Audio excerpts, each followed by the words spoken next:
کچھ دن پہلے ایک واقعہ سامنے آیا، ایک آدمی کی شادی ہوئی، دلہن نے پہلی رات کو بولا کہ آپ مجھے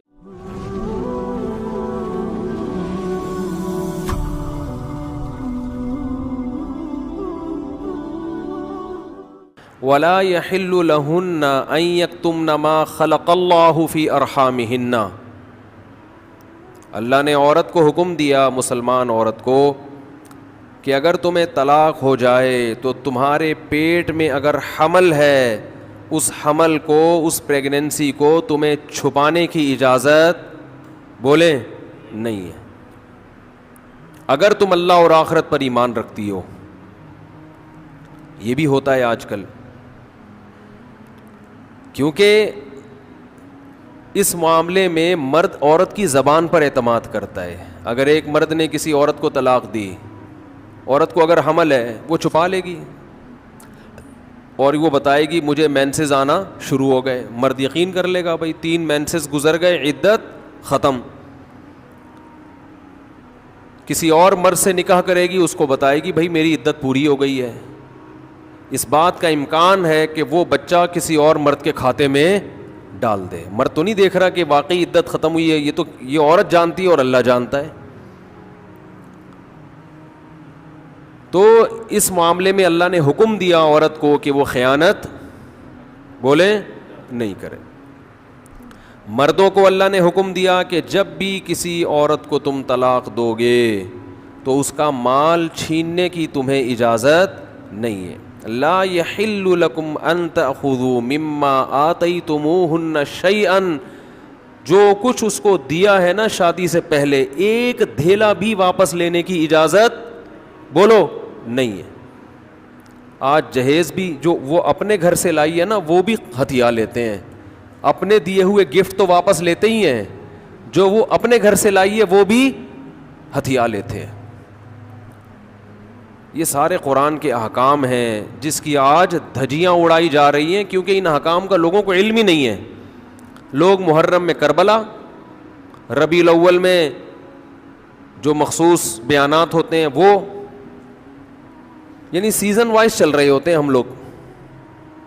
جو پریکٹیکل لائف ہے ہماری، عملی زندگی ہے، جس کے لیے پیغمبر صلی اللہ علیہ وسلم کو بھیجا گیا معاشرے کی اصلاح کے لیے، اللہ کے حقوق سکھانے کے لیے اور ایک دوسرے کے حقوق سکھانے کے لیے، اس پریکٹیکل لائف کی طرف ہماری توجہ نہیں ہے، ہم دوسری چیزوں میں زیادہ لگ گئے ہیں۔ بس وہ جوشیلی تقریریں، لوگوں کو رلانا دھلانا، یہ کام رہ گیا ہے بہت سو کا، سب کا نہیں۔ اہل حق ہر دور میں رہیں گے۔ تو اللہ نے حکم دیا کہ ڈیورس کے بعد آپ کو عورت سے کچھ لینے کی اجازت بولو نہیں ہے۔ ہاں، خلا کی صورت میں مہر واپس لے سکتے ہو۔ خلا یہ ہوتا ہے کہ مطالبہ عورت کی طرف سے ہو طلاق کا، آپ تو نہیں دینا چاہتے، اچھی بھلی زندگی گزر رہی ہے، اسی کو دماغ خراب ہو رہا ہے اس کا، نہیں مجھے نہیں رہنا۔ تو پھر اس صورت میں مرد اگر ڈیورس دے تو وہ یہ شرط لگا سکتا ہے کہ میرا خرچہ واپس کرو، خام خواہ میں کیوں کرایا خرچہ۔ کچھ دن پہلے ایک واقعہ سامنے آیا، ایک آدمی کی شادی ہوئی، دلہن نے پہلی رات کو بولا کہ آپ مجھے پسند نہیں ہو، میں تو کہیں اور شادی کرنا چاہتی تھی، ابا نے آپ کے متھے باندھ دیا۔ حالانکہ 6 مہینے سے تیاریاں چل رہی ہیں اب کیا گزرے گی اس آدمی کے اوپر۔ تو خیر اس نے تو اٹھا کے پٹخنا ٹھکائی لگانا شروع کر دی، کمبخت ایک میسج کر دیتی کہ میں راضی نہیں ہوں، میرا خرچہ کرا دیا، اب پہلی رات کو بول رہی ہے کہ نئی ٹھکائی لگانی چاہیے تھی، میں نہیں کہہ رہا، لیکن اس نے لگائی ٹھکائی، غلط کیا اس نے۔ تو ایسے موقع پہ بھائی ٹھیک ہے اپنا راستہ لو، میرا خرچہ واپس۔ اب کون رکھے گا ایسی صورت میں؟ چاہتی کہیں اور تھی بھائی تو چاہتی تھی بھی اگر کہیں اور، تو اب بتانے کی کیا ضرورت ہے؟ ہر بات بتائی تھوڑی جاتی ہے، بولو بھائی دل میں بولو چاہتی تو تھی لیکن چلو ہو گئی، اب اسی کو چاہنا شروع کر دیں گے آہستہ آہستہ۔ گدھا بھی اگر آپ پال لینا تھوڑے دنوں میں اس سے بھی محبت ہو جاتی ہے، تو پورا 2 ہاتھ 2 پاؤں کا انسان ہے، تھوڑے دنوں میں اچھا لگنے لگے گا، یہ سوچ کے صبر کر لو۔ پوری رپورٹیں پیش کر رہی ہیں اس کو پوری رپورٹ۔ تو ظلم وہاں سے ہو، مطالبہ وہاں سے ہو، تو پھر آپ واپسی کا، مہر کا واپس مطالبہ کر سکتے ہیں، بھائی جو مہر دیا واپس دو۔ یہ بھی اللہ نے ان آیتوں میں حکم بیان کیا. ایک حکم اللہ نے یہ بھی بیان کیا کہ اگر رخصتی سے پہلے طلاق ہو جائے تو پورا مہر نہیں دینا پڑتا بلکہ آدھا مہر دینا پڑتا ہے. 1,00,000 روپے مہر رکھا گیا تھا, آپ ابھی رخصتی ہوئی نہیں, آپ نے ڈیورس دے دی, تو پورا مہر نہیں ہے بلکہ آدھا مہر ہے.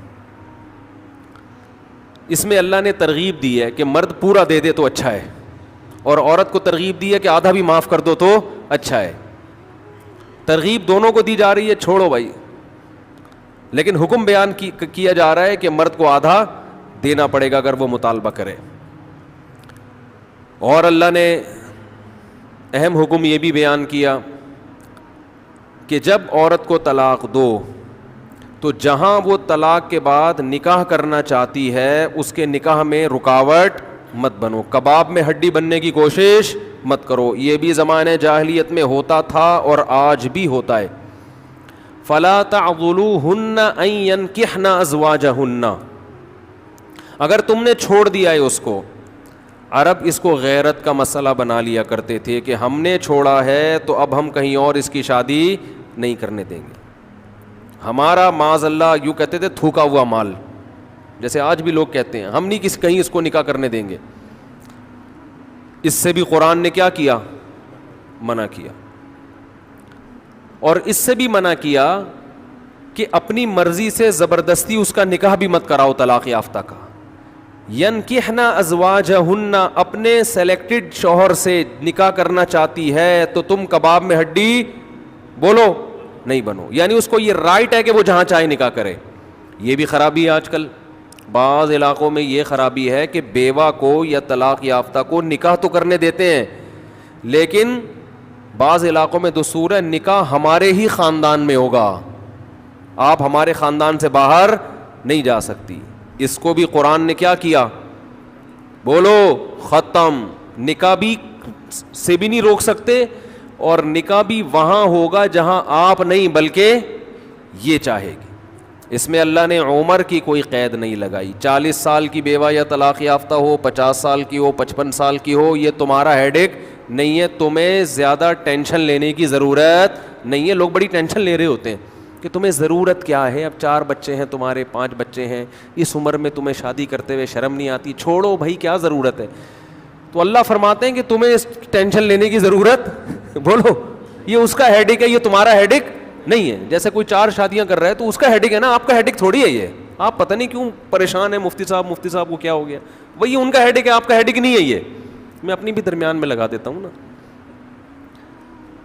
تو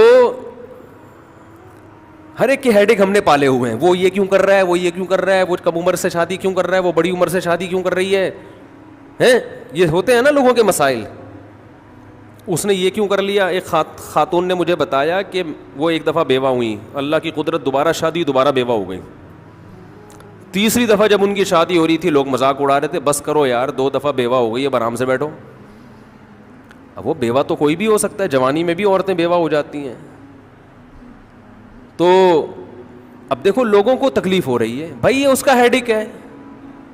اچھا لوگ اس سے شادی کرتے ہوئے ڈر رہے تھے ان سے کہ میں بھی بیوہ, پھر میں نہ مر جاؤں.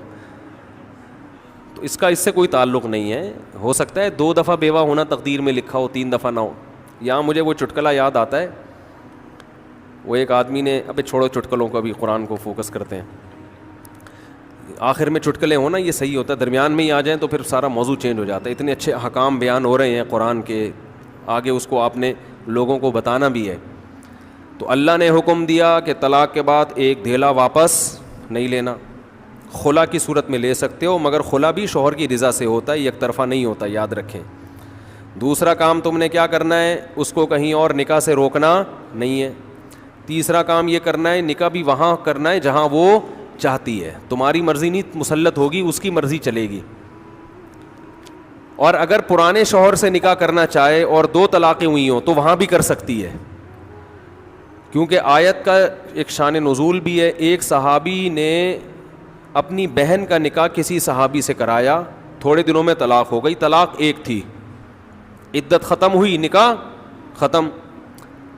اب تھوڑے دنوں کے بعد دوبارہ ان دونوں کا دل چاہنے لگا کہ ہم آپس میں کمپرومائز کر لیں. ہوتا ہے وقتی طور پر اختلافات بہت زیادہ ہوتے آتے ہیں, جب دور رہتے ہیں تو آپس میں میلان ہونے لگتا ہے.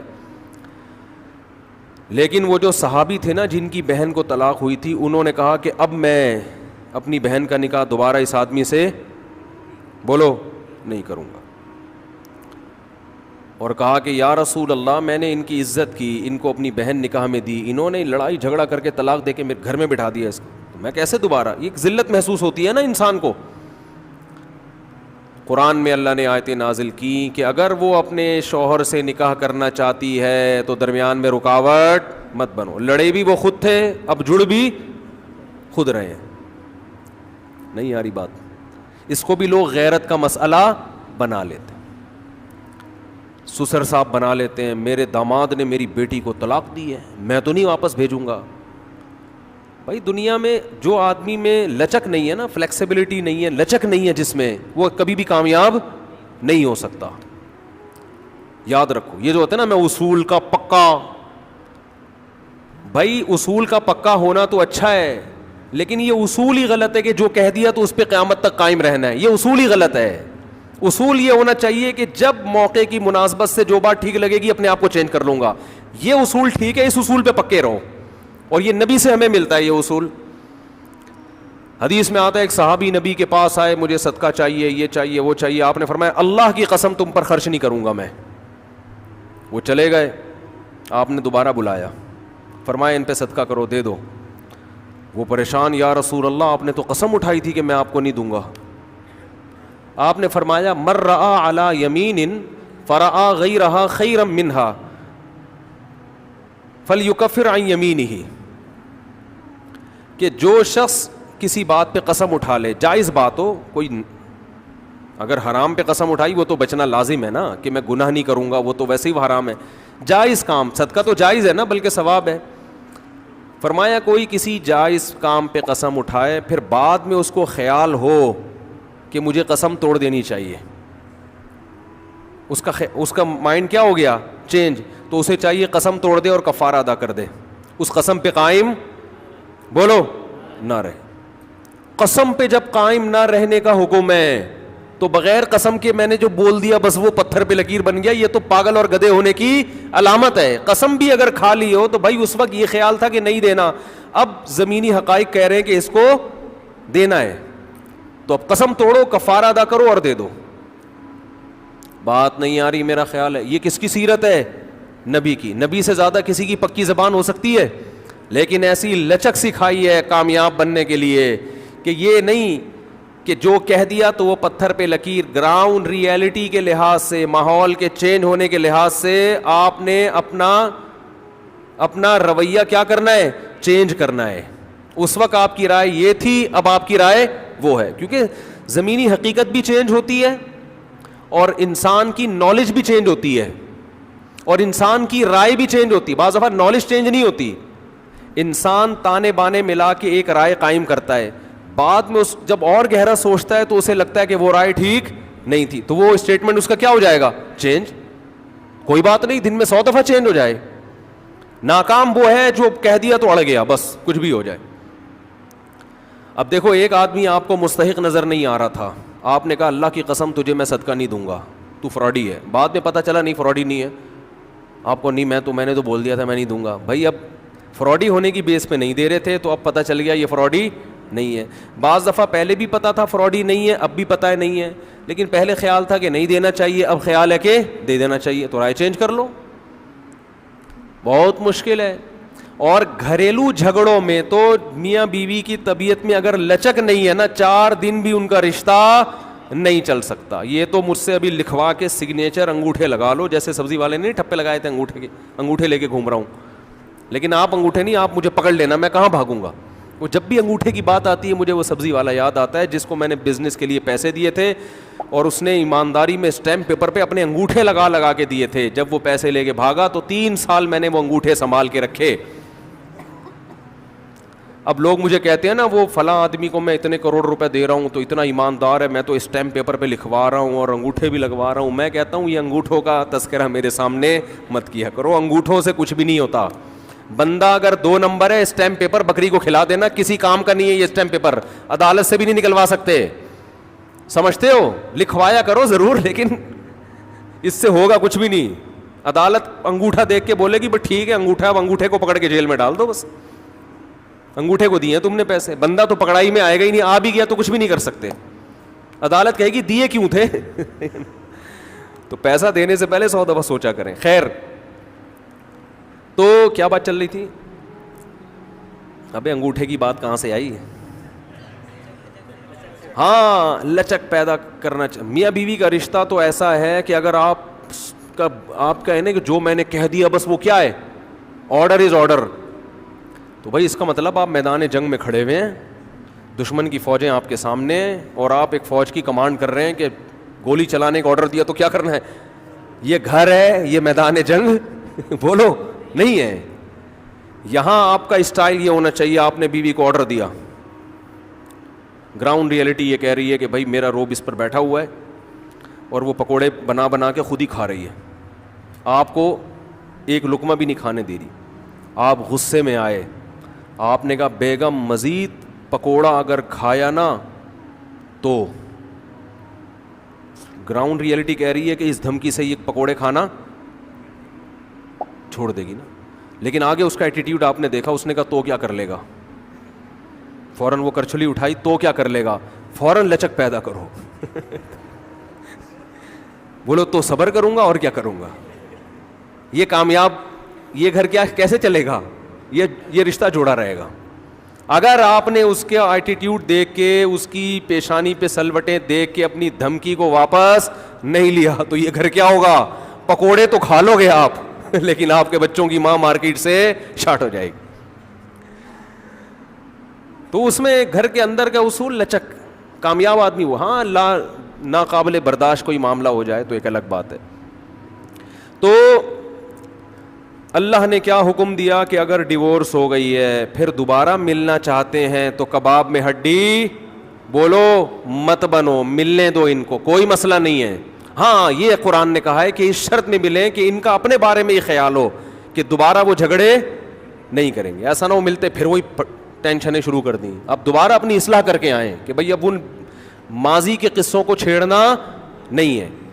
لیکن یہ ایک یا دو طلاقوں کے بعد ہے، 3 طلاق کے بعد نہیں مل سکتے جب تک کہ کہیں اور نکاح نہ ہو جائے اس کا. تو خیر، قرآن مجید میں اس میں اللہ نے یہ بھی حکم دیا.